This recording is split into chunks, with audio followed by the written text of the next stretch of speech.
Hey guys, Patrick here. It's January 23rd. It's a Sunday afternoon. I came into the office to get a few bits and pieces done, and I thought I would hop on here and try to make some sense of this real estate universe that we're all existing in right now. Real estate's always been something that's been chatted about, the grocery store line and the hardware store and all that good stuff.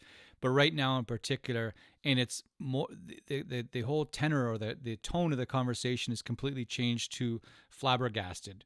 Right, trying to make sense of that house sold for what?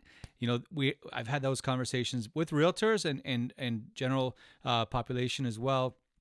The same, and it's just trying to get your head wrapped around with what's going on. And so behind every market, there's a reason, right? And I'm fascinated with that myself. And so why? What are the drivers that are behind this market, and what's causing these things to happen? So today, rather than, I would always do these videos with in-depth graphs and year-over-year percentages and all this sort of stuff.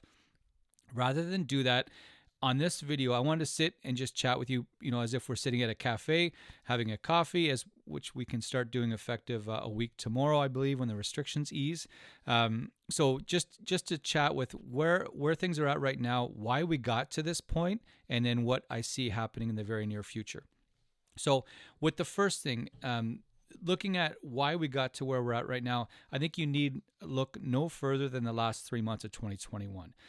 So there's been lots of conversation about what happened last year in general. If you want to see, there's a few videos I'll link below, recap videos, that sort of thing. So I won't go into it in detail here. But when you look at the last 3 months of 2021, what happened? Because that's what queued up this market, right?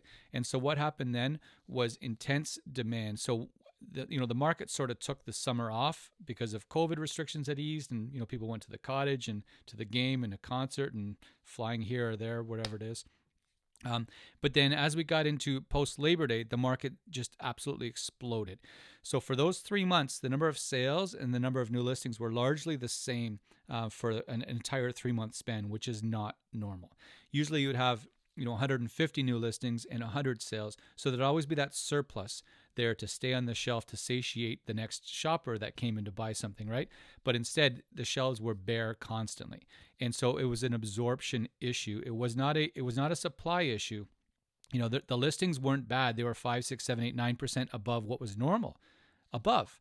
But the issue was sales were 30, 35, 40% higher than it was normal. So the number of new listings, the supply side simply could not keep up. So it was a case of something went up, it was gone. It was up, it was gone. So those for sale signs turned to sold like that, right? So even though it felt like we didn't have enough listings, new listings just did not stand a chance.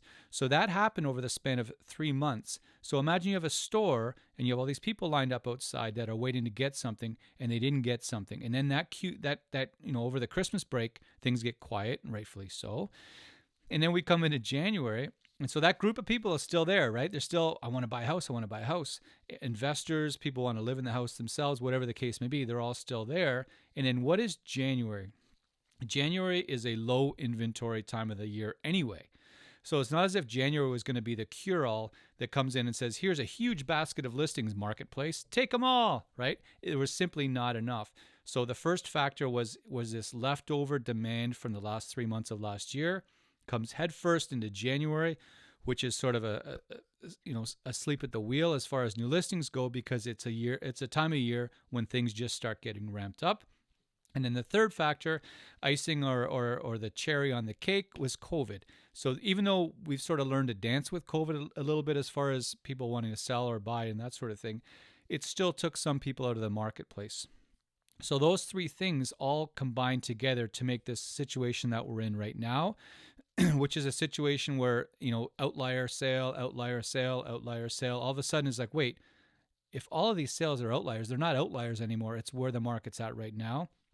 And it was a market, and I don't want to get in particulars about specific listings because, realtors that are watching this, they can probably, what I'm talking about instantly when I even mention it. But, some listings that couldn't sell in this price range at the end of last year because the supply was still sort of decent.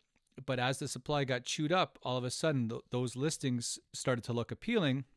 And people were coming along and paying, not here, but they were paying here for it. And you see that, you say, hold on, that got $540,000.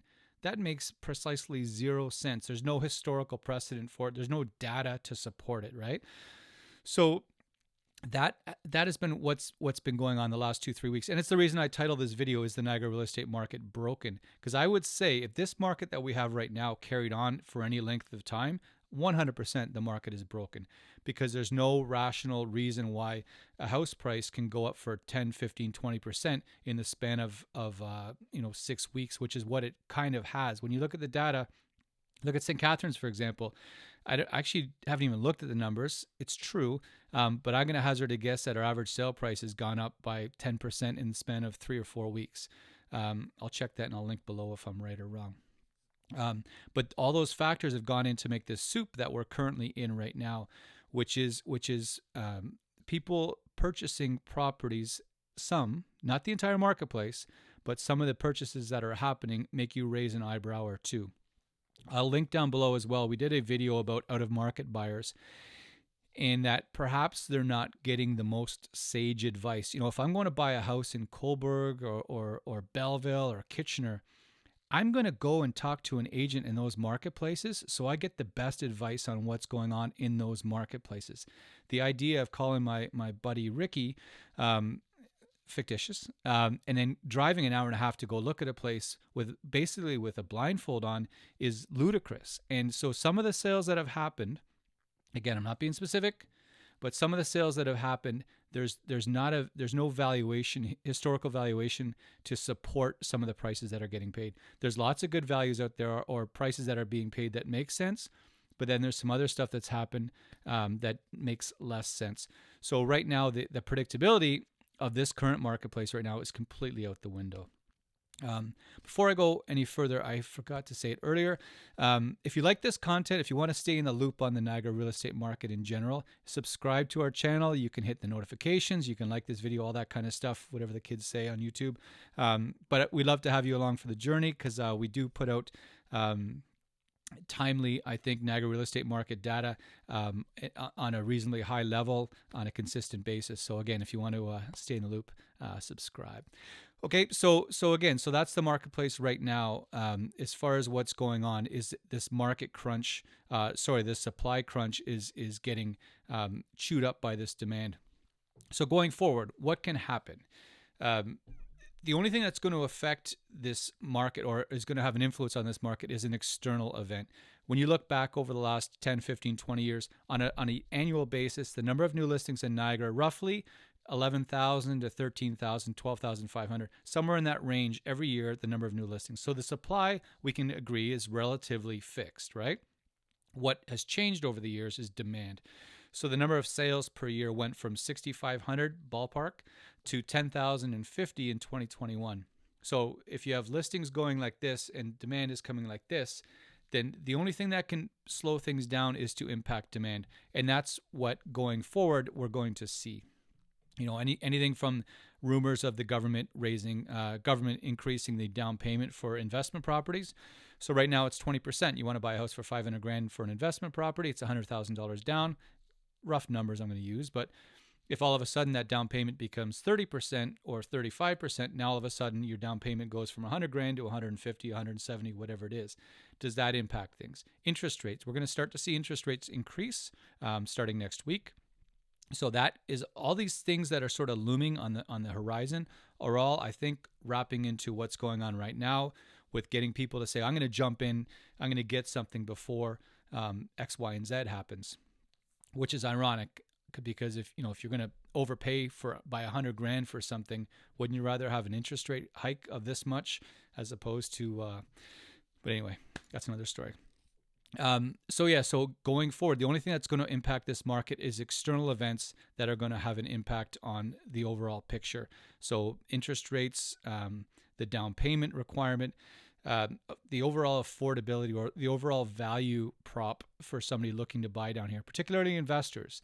If all of a sudden the numbers make less sense than they already do, then you might see them start to pull back. And instead of being having sales 35% higher than normal, maybe we see sales that are 15% higher than normal. And all of a sudden you've got a market where there's a bit more equity going on. It's a little bit more stretched out. There's more time and a little bit more balance. So that's going to be the thing to watch over the next 2, 4, 6, 8 weeks is that demand equation. Does it start to settle back down? And do these external events have an impact on the overall picture? I think that makes sense. So thanks for joining me for this fictitious coffee. Stay tuned. We will, as you know, keep track of things. But there's a bunch of stuff linked down below, including a market insight button, which we have on our website, which tracks price, sales, and new listings across Niagara as well on a routine basis. Thanks so much. Again, subscribe, stay in touch, reach out anytime if we can help. Love chatting with you. Thanks so much, and take care, and we'll stay in touch. Okay, cheers. See ya. Bye.